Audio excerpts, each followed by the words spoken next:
غرباء غرباء غرباء غرباء.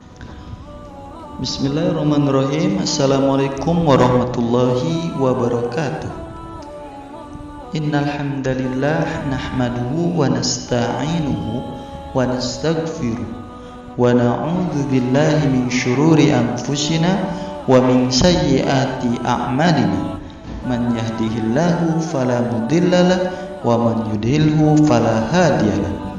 Asyhadu an la ilaha illallah wa asyhadu anna Muhammadar Rasulullah. Alhamdulillah, segala puji hanya bagi Allah Subhanahu wa taala. Mudah-mudahan kita selalu mencurah limpahkan rasa syukur kita kepada Allah Subhanahu wa taala. Kita sebelum memulai pembelajaran hari ini, kita mengucapkan berdoa supaya ditambahkan ilmu kita dan pemahaman kita. Rabbi zidni ilman warzuqni fahman. Rabbi shrah li sadri wa yassir li amri wahlul 'uqdatam min lisani yafqahu qawli.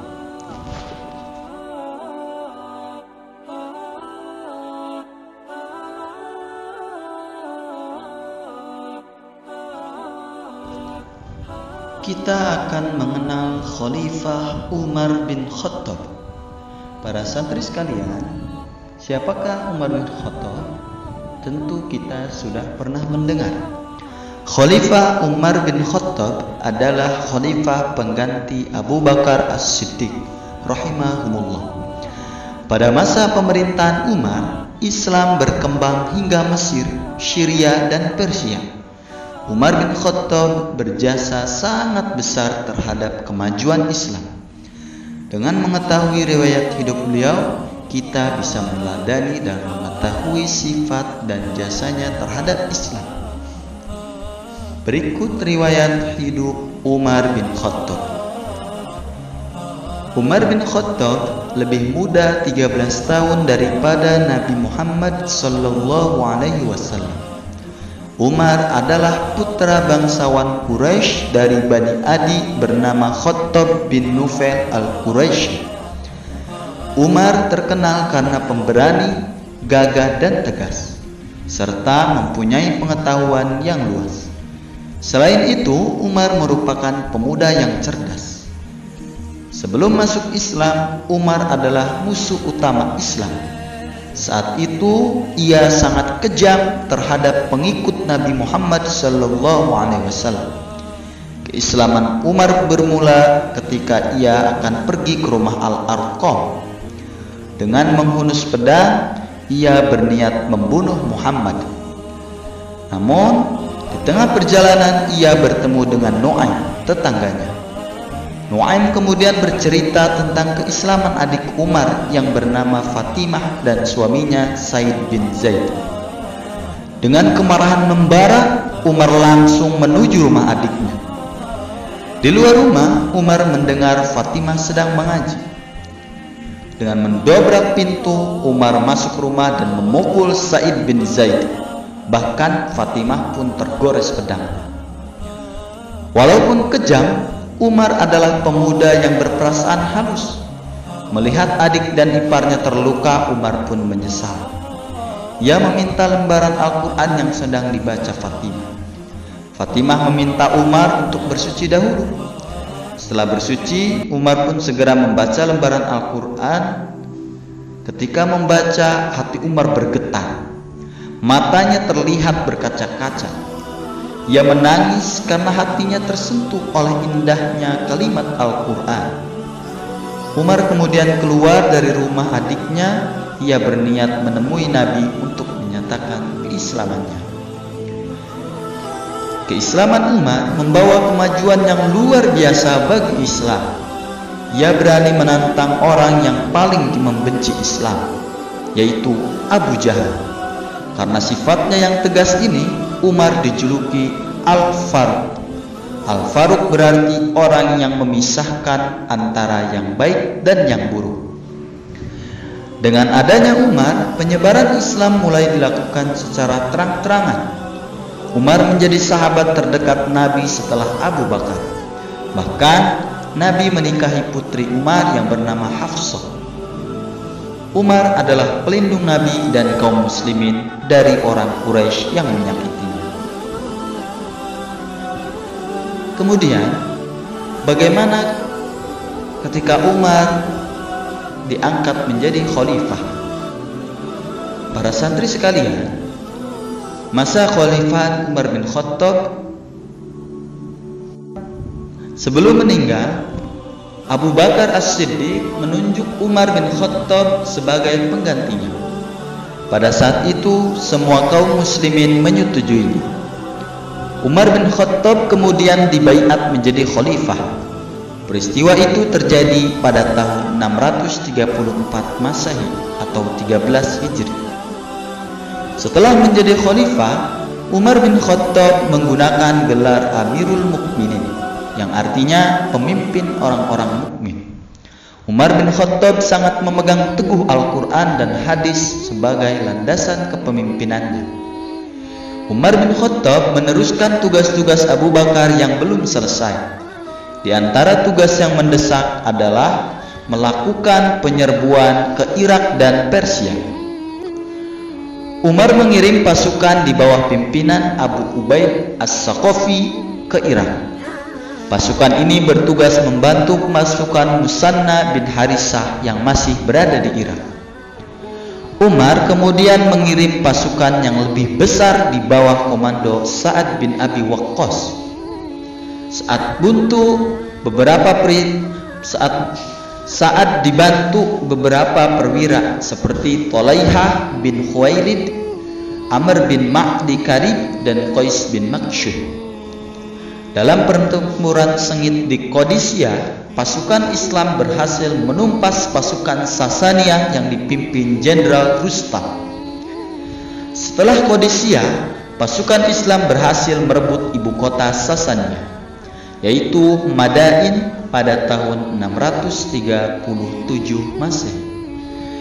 Sa'ad bin Abi Waqqas lalu diangkat menjadi gubernur Persia dengan pusat pemerintahan di kota Kufah dan Basrah. Bersamaan dengan jatuhnya Persia ke tangan Islam, pasukan Muslim di Syria juga berhasil mengalahkan pasukan Bizantium Romawi yang dipimpin Kaisar Heraklius. Keberhasilan ini tidak lepas dari peran panglima-panglima hebat seperti Abu Ubaidah bin Jarrah, Khalid bin Walid, Yazid bin Abi Sufyan, Surah bin Hasanah, Amr bin As, dan Ikrimah bin Abi Jahal. Setelah menguasai Persia dan Syria, Khalifah Umar kemudian mengirim 4.000 pasukan untuk membebaskan Mesir. Pasukan tersebut dipimpin oleh Amr bin As. Pada saat itu, Mesir masih dikuasai pasukan Bizantium. Setelah beberapa waktu Mesir belum juga dapat dikalahkan, Khalifah mengirim pasukan bantuan di bawah pimpinan Zubair bin Awam. Barulah pada tahun 642 Masehi, pasukan Islam mampu menguasai Mesir setelah berhasil menduduki kota Iskandaria. Dengan dikuasainya Persia, Syria, dan Mesir oleh tentara Islam, wilayah kekuasaan Islam semakin luas. Pada saat ini umat Islam memiliki kekayaan yang melimpah. Walaupun begitu, Khalifah hidup dalam keadaan yang sangat sederhana. Beliau tidak hidup di dalam istana mewah. Khalifah Umar mengatur roda pemerintahan dari Masjid Nabawi di Madinah. Khalifah Umar bin Khattab menjabat selama 10 tahun. Beliau meninggal dunia pada bulan Zulhijjah tahun 23 Hijriah atau 644 Masehi pada usia 63 tahun. Khalifah Umar meninggal akibat ditikam Abu Lu'lu'ah ketika hendak memimpin sholat subuh. Walaupun ditikam, Khalifah masih mampu bertahan beberapa hari. Di hari-hari akhir hidupnya, Khalifah membentuk Dewan Musyawarah, yaitu Syuro, untuk menentukan pengganti dirinya. Dewan Syuro ini terdiri atas 6 orang, yaitu Abdurrahman bin Auf, Zubair bin Awam, Sa'ad bin Abi Waqqas, Tolha bin Ubaidillah, Ali bin Abi Thalib, dan Utsman bin Affan. Setelah wafat, Umar bin Khattab dimakamkan di samping makam Rasulullah dan Abu Bakar As-Siddiq.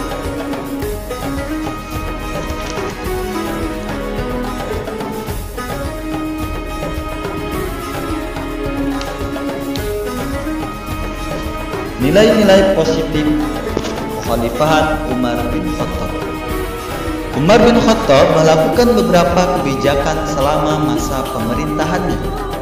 Kebijakan-kebijakan itu meliputi berbagai bidang seperti bidang pemerintahan, hukum, politik, sosial, ekonomi, dan agama.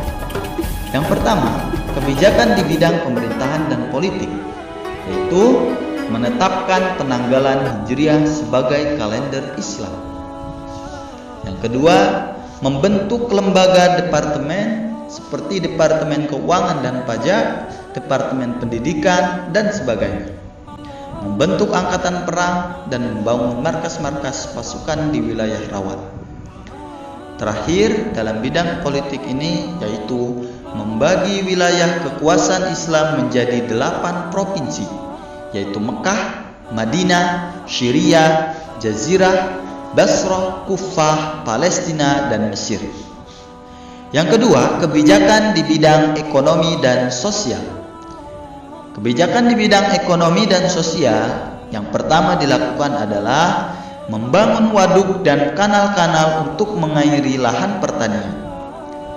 Yang kedua, mengembalikan tanah-tanah yang semula dikuasai tentara Persia dan Romawi kepada pemilik sebelumnya.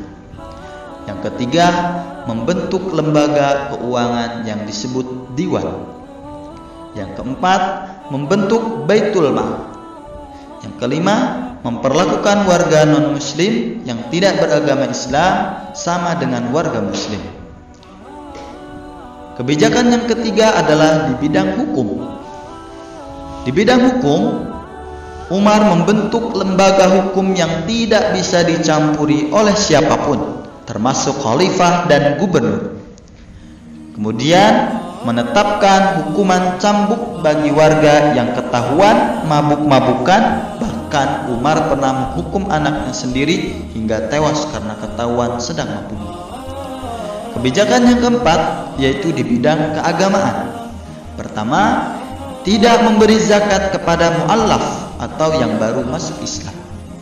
Mewajibkan warga muslim yang mampu menunaikan haji. Menganjurkan sholat tarawih di bulan Ramadan. Mengirim guru-guru pengajar Al-Quran kepada umat Islam yang ilmunya masih dangkal.